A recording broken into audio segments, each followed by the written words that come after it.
Well, I had 5 sisters, and I had 3 brothers. My family's business was, my dad was a sawmill operator. He had a sawmill from the time I remember anything, and worked in the timber, but he was also a minister. And he would preach of a night and work the sawmill of a day. Of course, we had a little farm, sort of, not a big farm, just a little farm. We had chores to do around home. When I was growing up, I did anything I was big enough to do, because back then, it seemed like everybody had to work to keep things afloat. Some of the things I would do was milk a cow, feed the pigs, feed the chickens, and when I wasn't in school, I would help my dad at the sawmill. And I'd do different jobs around the sawmill, things that I could do that I was big enough to do. I remember moving to Northwest Arkansas. Actually, I was just a little bitty thing, but I can remember just little skits of it. Things that would stick out to a kid, you know. But we came from Oklahoma over here when I was very small. When I was 14 years old, I asked Tex Wagner, he had a little pastry shop at Fayetteville, and I asked him about working there, and he said, no, he said, you need to go to school, take a book and, you know, pay attention to your schoolwork. He said, you don't need to be working on a job. You're too small and you're not old enough. But I kept aggravating him until finally he gave me a little job at the pastry shop, and I worked there. Well, I went ahead working there, and I was working there when my wife and I got married. My earliest memories, I remember that my earliest thinking was the roads were all dirt. There wasn't no paved roads in Farmington.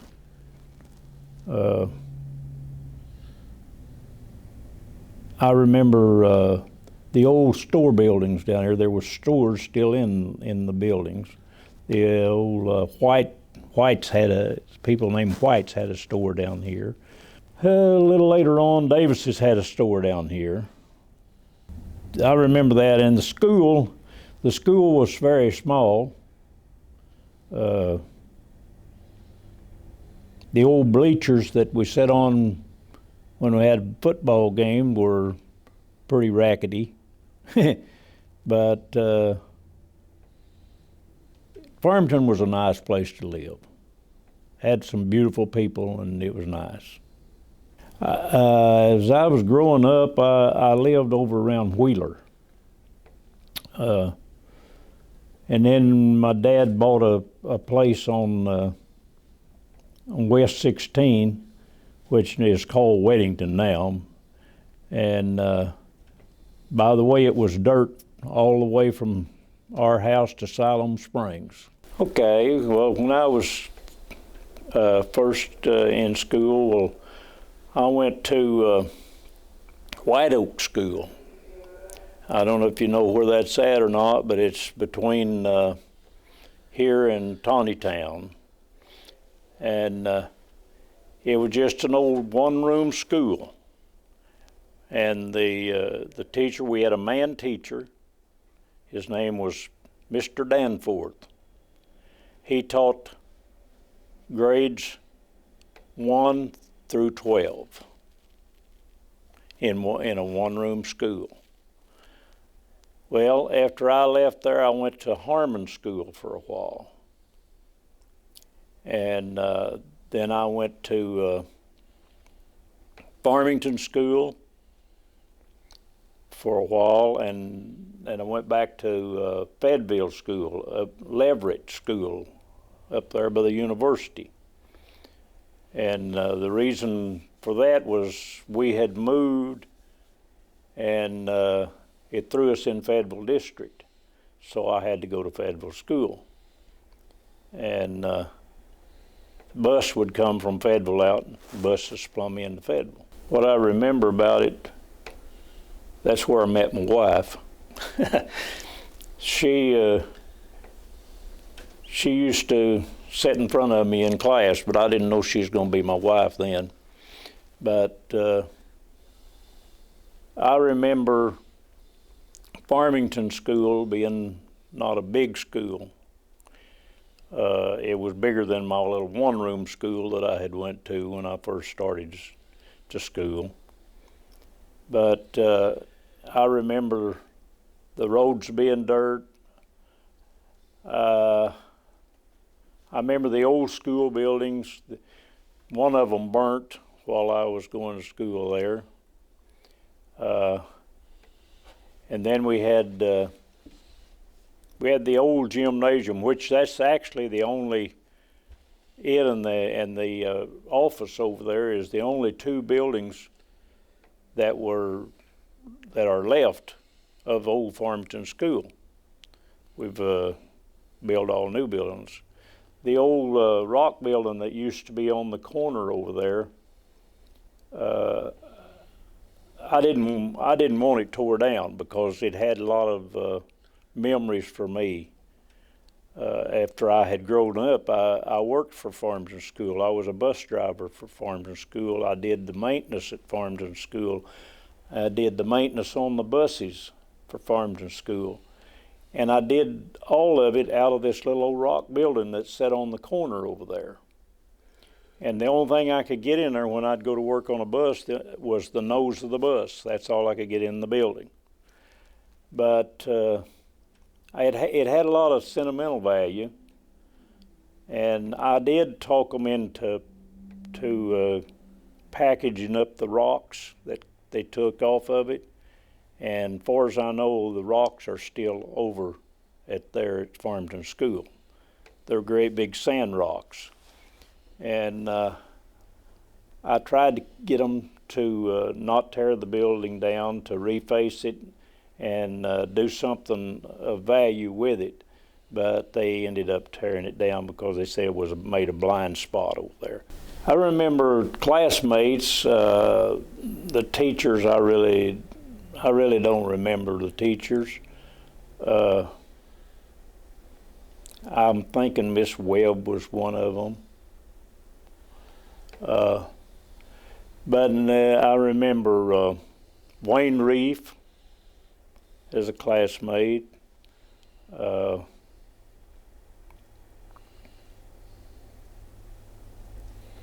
And my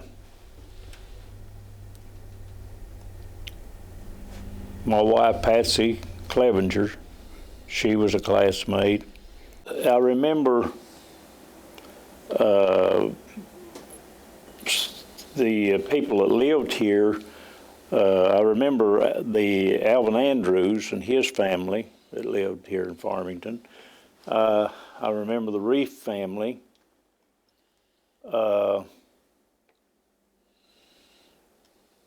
The Davis family. I remember Roy Humble. I knew him for years and years. The businesses, like I say, I remember old White Store. I remember the Davis store, and I remember D. Lance Phillips had a store. We had the Baptist Church, and we had the Church of Christ on Main Street down here. I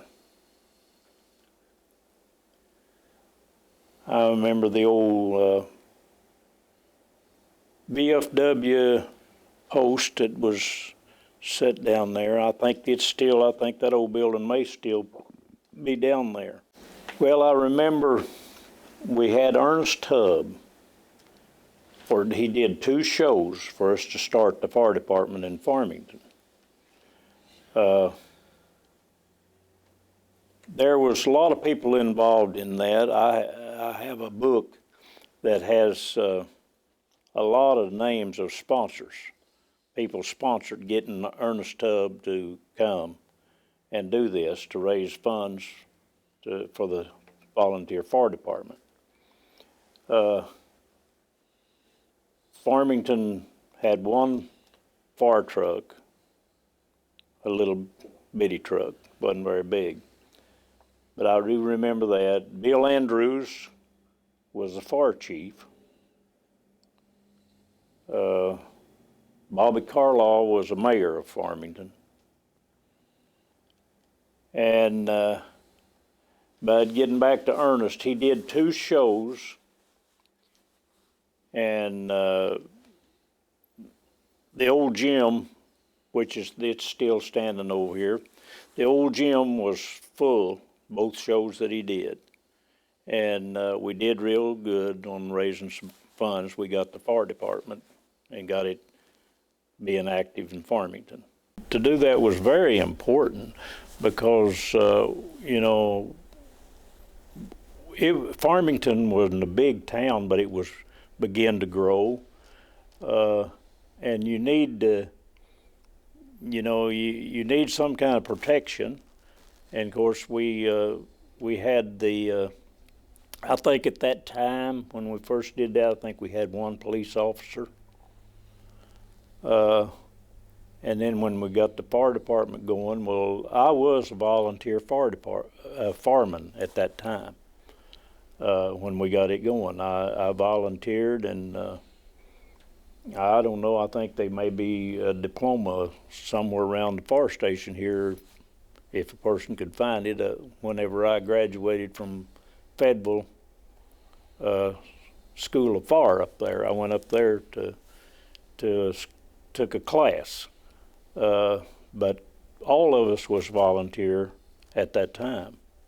I can tell you that here at the fire station here, a lot of times you have to look for a seat, so it's a pretty big deal. They do good off of their breakfast. Their breakfast is good. They have good breakfast.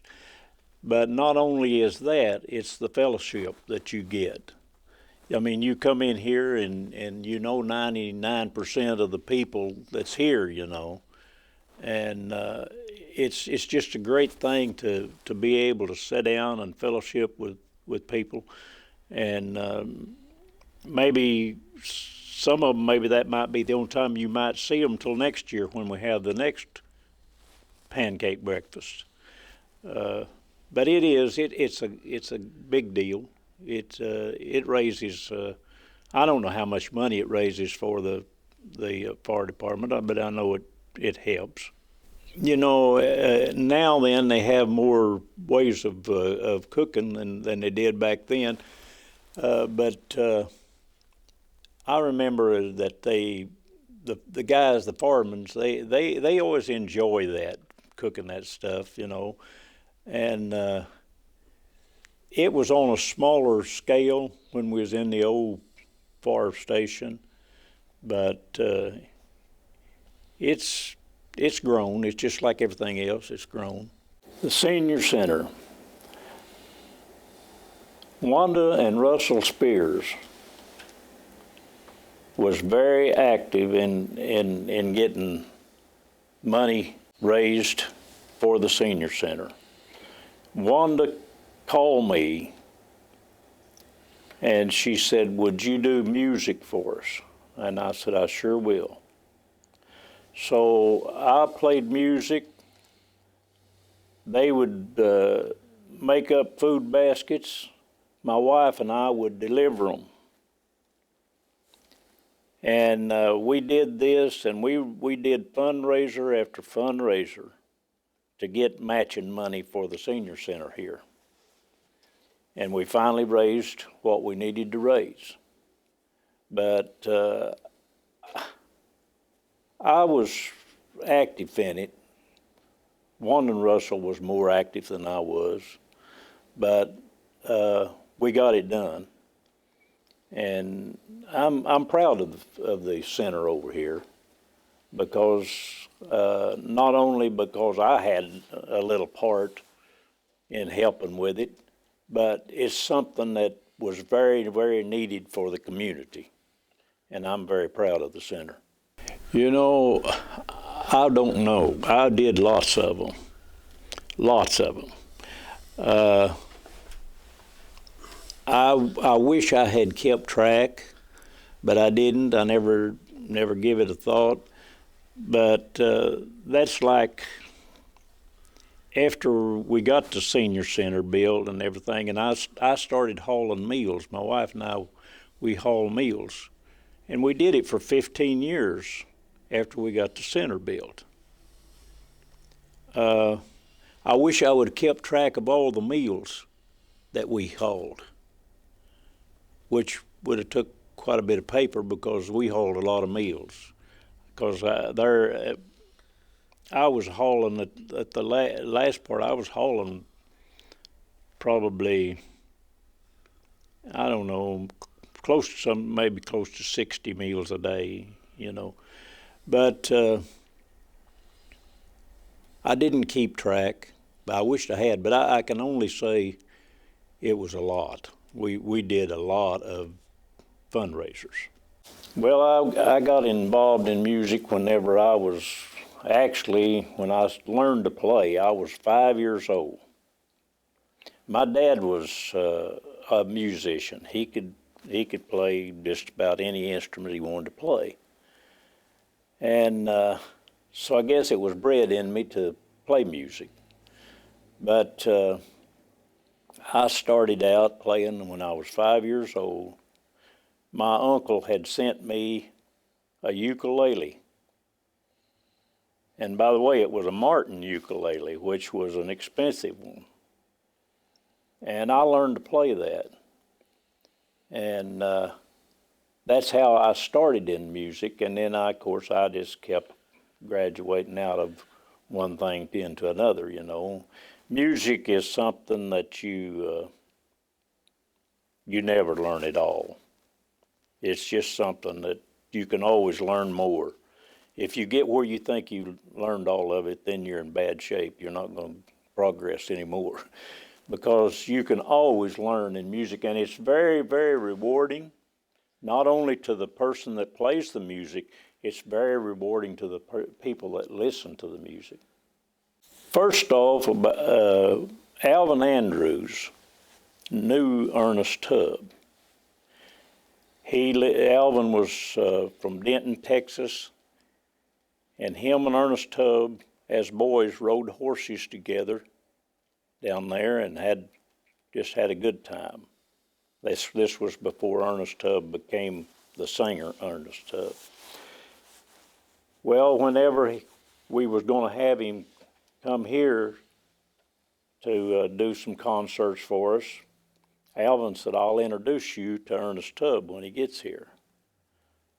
Well, Alvin did. He introduced me to Ernest Tubb.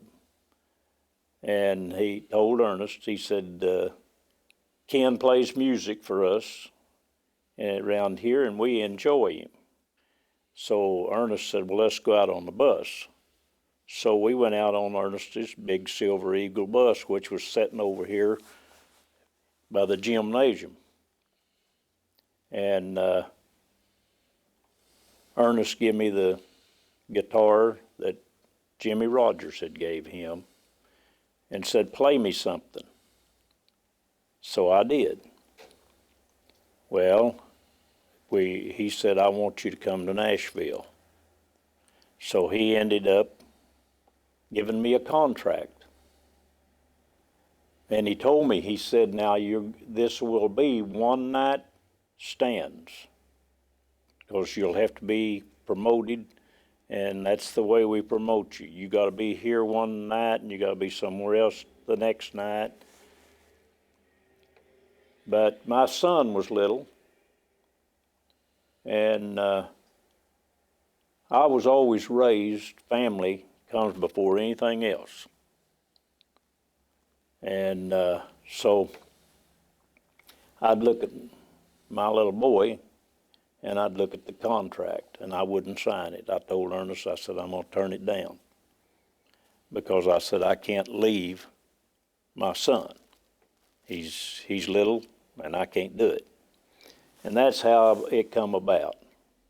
The traffic is probably the biggest thing that stands out among most everybody around here, because there's times that you can't hardly get on and off the street out here, like early in the morning or of the evening. But that's one of the big things that I noticed that's really changed. Of course, we've got a lot of new businesses that's come in here. We have Domino's Pizza, we have DQ, we have Casey's, McDonald's,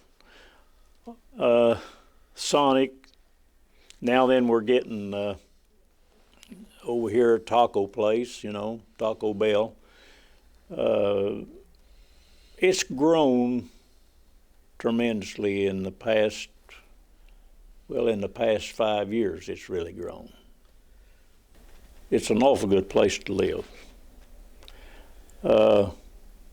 Farmington, we have very little crime rate.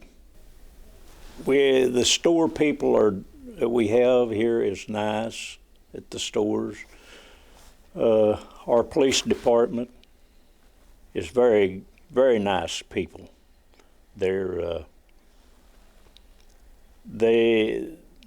take care of things. They protect us, and they're very good people. Our fire department, you couldn't ask for any better. I don't care anywhere you went, you couldn't ask for better. We have, from my notion, we have the top of the line fire chief. Don't you tell him I said that. But he's a great guy. And Farmington is just a nice place. It's a good, clean little town. My favorite thing about Farmington is they put up with me.